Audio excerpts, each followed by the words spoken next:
यासोबत कृषीच्या संदर्भातले काही मुद्दे या ठिकाणी मांडण्यात आले। काय दिलं रे बाबा? विशेषतः कर्जमाफीच्या संदर्भात बरीच चर्चा या ठिकाणी झाली। पहिल्यांदा तर अध्यक्ष महोदय, आपल्याला याची कल्पना आहे की कर्जमाफी हा एक परिस्थितीची आवश्यकता म्हणून आपण करतो।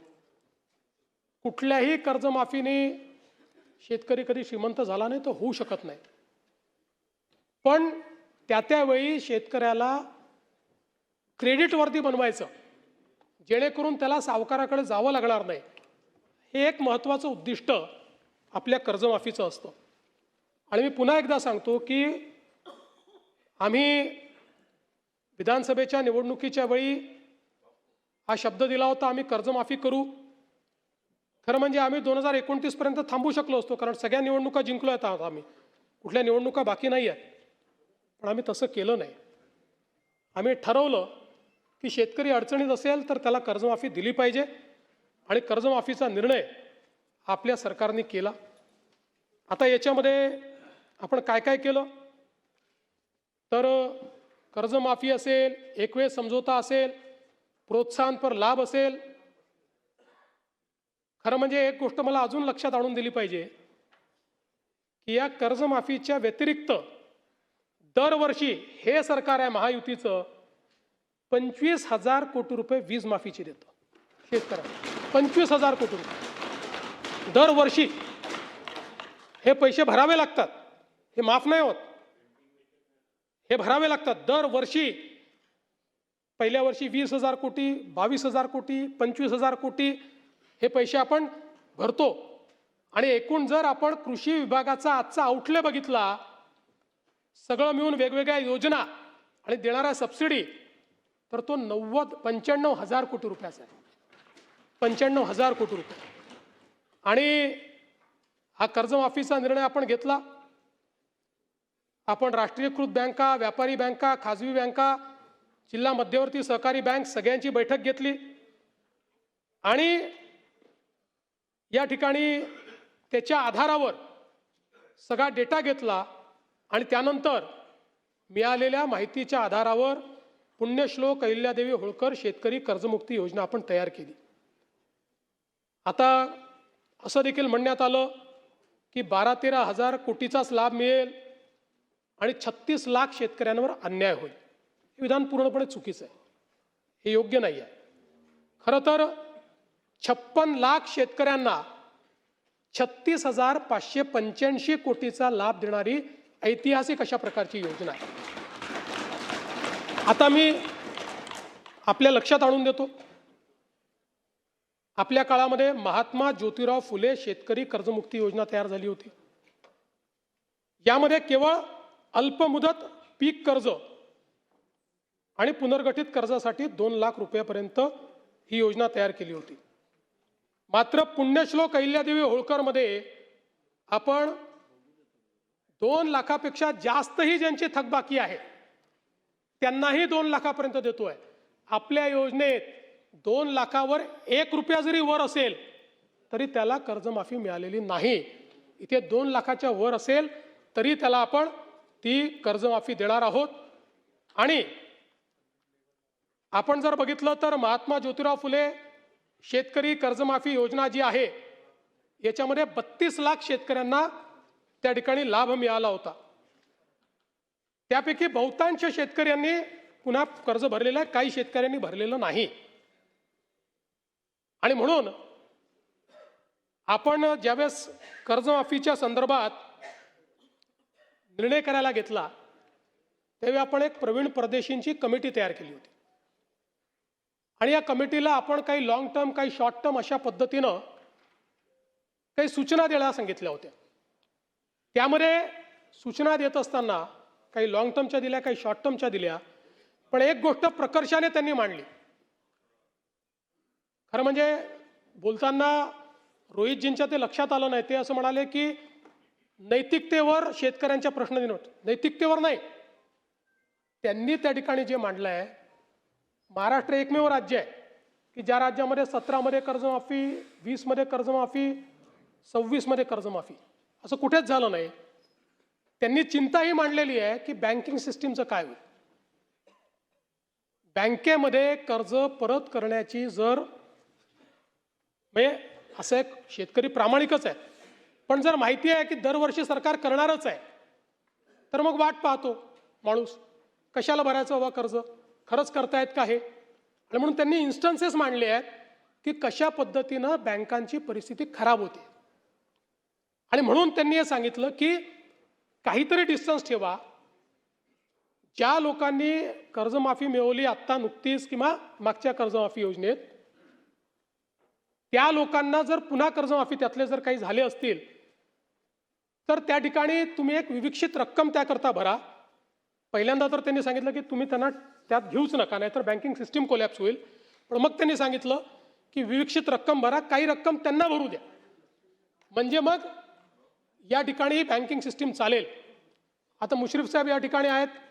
मुश्रीफ साहेब आमच्या मंत्रिमंडळाच्या बैठकीत रोज सांगायचे की लवकर तारीख घोषित करा, कोणी कर्जच भरत नाही. आमच्या कोल्हापूर बँकेमध्ये रेग्युलर कर्ज भरणारे लोक होते, पण कोणी कर्जच भरत नाही आहे.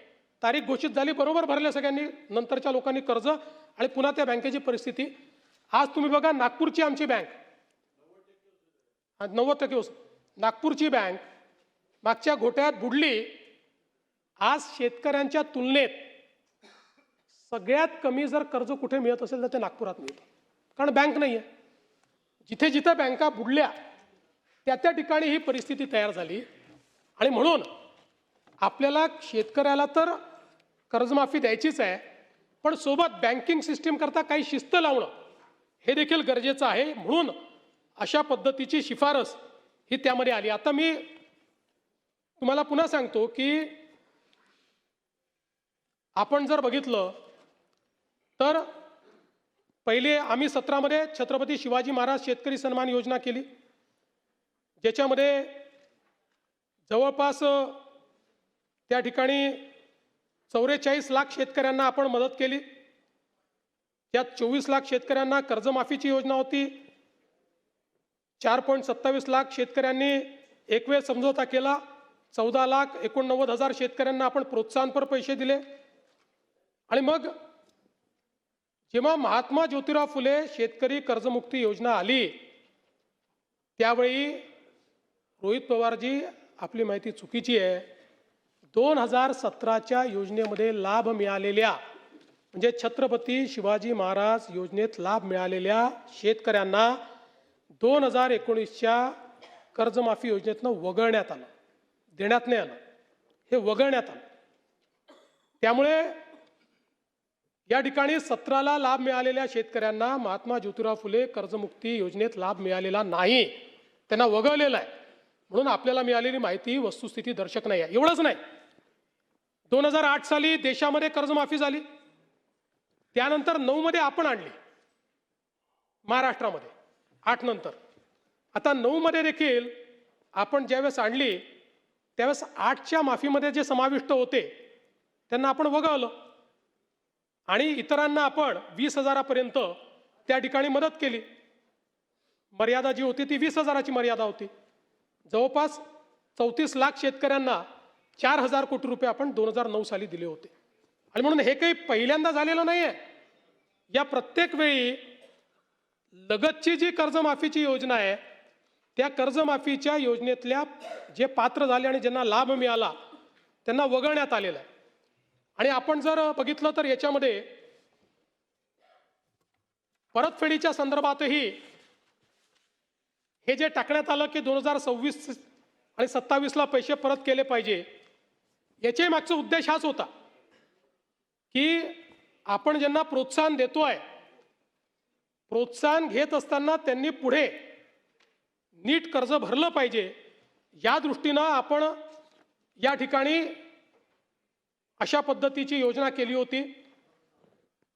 मला खरं म्हणजे मी तिन्हीचा चार्ट या ठिकाणी तयार केलेला आहे. आपल्या लक्षात येईल आत्तापर्यंतच्या योजनांमधली सगळ्यात मोठी योजना ही यावेळची कर्जमाफीची योजना आहे. टाळ्या याच्यानंतर वाजवा. टाळ्या याच्यानंतर वाजवा.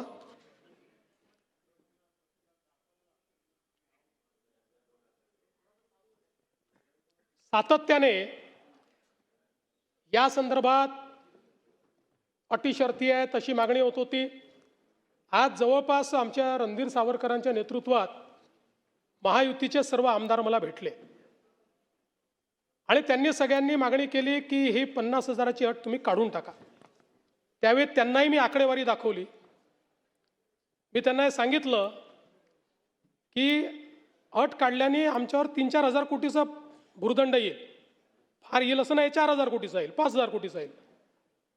पण शिस्तीचा भाग म्हणून ही आणलेली आहे. मी त्यांना दाखवलं की समजा 1 लाखापर्यंत नेली तर 2 लाखच शेतकरी असे राहतात की ज्यांच्यावर त्या ठिकाणी त्यांना याचा फायदा मिळत नाही. पण तरी देखील सगळ्यांचं मत होतं की 2 लाख शेतकरी का सोडता. केवळ त्याच्याकरता शेतकऱ्यांमध्ये अशी भावना होईल की कोणाला ठेवलं आणि कोणाला वगळलं. त्यामुळे मी आर्थिक शिस्त सांगत होतो आणि ते लोक मला हे सांगत होते की आपण व्यापक विचार केला पाहिजे आणि शेवटी लोकशाही आहे. त्यामुळे लोकशाहीमध्ये त्यांचा व्यापक विचार मी मान्य केला. आणि आता हे जे महात्मा फुले कर्जमाफी योजनेतले जे लोक होते ज्यांना 50,000 रुपयापर्यंत आपण म्हटलं होतं त्यांनाही 2 लाखापर्यंत कर्जमाफी झाली. आणि त्यासोबत 26-27चा जो नियम आहे तोही वगळण्यात येईल. आता आपल्याकडे तर सगळं आहेच. 26 मध्ये कोणी कोणी पैसे भरले आहेत. जसं यांनी सांगितलं 95% लोकांनी पैसे भरले. त्यामुळे आता त्याच्या आधीच्या 3 वर्षातले कुठलेही 2 वर्ष ज्यांनी रेग्युलर भरलेले आहेत ते सगळे लोक याकरता पात्र होतील. पुन्हा सांगतो, पहिल्यांदा राज्य सरकारने हा निर्णय घेतलाय. यापूर्वी कधीही असा निर्णय झालेला नाही.